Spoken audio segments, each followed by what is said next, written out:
To go into the second death encounter, I'm going to skip a portion of my life. And you were 25 at that point, the first 25. one. Okay. Right. This is happening in, August 19th of 1981. Okay. Okay. By the way, 4 weeks later, I got a visit. I was on the shore of Dockwhiler Beach, which is just below Venice Beach, California. And I came there at 6 o'clock in the morning, and I got a visit. And what I got to see would astound most of you. It's kind of like the thing the kids at Fatima would have described in terms of a supernatural miracle taking place. And I'll really quickly give you that. Sure. When I went down to the beach, I couldn't sleep that morning. I was staying at my mom's house for a while, so she and I could talk, and I just had to get away. So I went to this favorite spot I like to go to, where nobody's there, and I can pray and talk and whatever.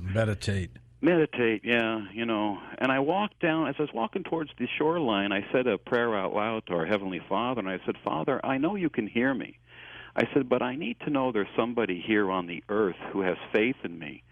I know you have faith in me, and I have faith in you, but I need to know there's somebody here because I've been alone so much in my life, being the kind of person that I am, to being as smart as I am and all the rest of it. I was a prodigy as a child, but they couldn't understand that.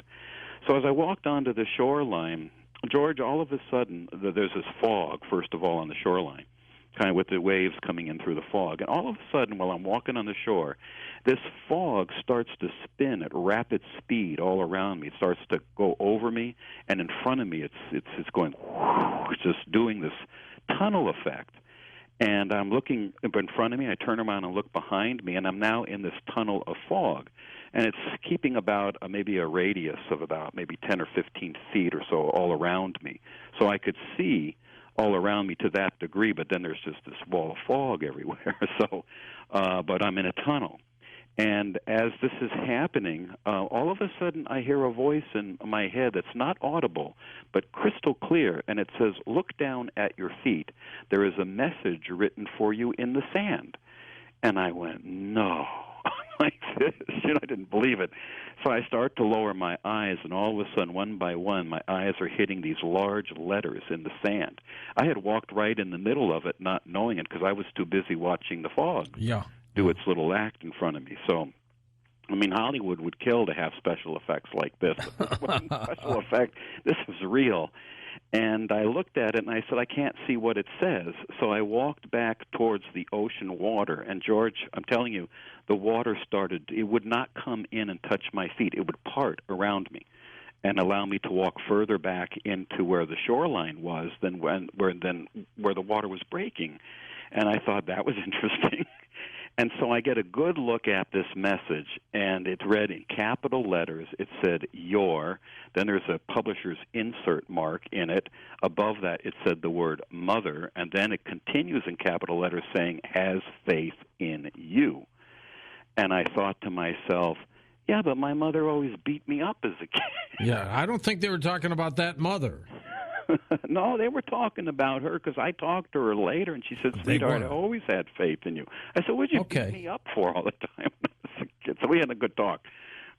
Did she beat you up or just give you a little spanking once in a while? No, she used to beat me up. Oh, God, Kev. Yeah, I was an abused child growing up, and she regretted that before she died. She used to live in Rockaway Beach. She was probably beat as a child herself. I figure. I've I would think. Kind of sized that up even when I was in the light. So, but anyway, so I'm seeing this message saying, and the publisher's insert, mother has faith in you. Then I turn over to my left, and all of a sudden the fog has formed this wall that's got to be half a football field's length long. It's about several feet thick, made of fog, and it's going up about 2 or 3 stories. And it's just this big wall of fog, and I'm going, whoa. So I'm kind of investigating it. I put my hand into it. It breaks it up, and I pull my hand out, and it all reassembles itself. So I couldn't disturb the fog. Even if I did, it just would reassemble itself. So I'm thinking to myself, let's surround this thing, So I go around it, and right there above the ocean was a hole in time and space with a set of stairs pouring out of it made of ocean water. and I couldn't see through the hole. It was up a little too far to see, but I kind of sensed it was almost like I was looking interdimensionally into something. This is quite real. I want you to know this is no imagination, nothing. This thing is real, but naturally, because of my scientific background, I was curious about it, because we talk about these things, but when do you ever get to see something like this?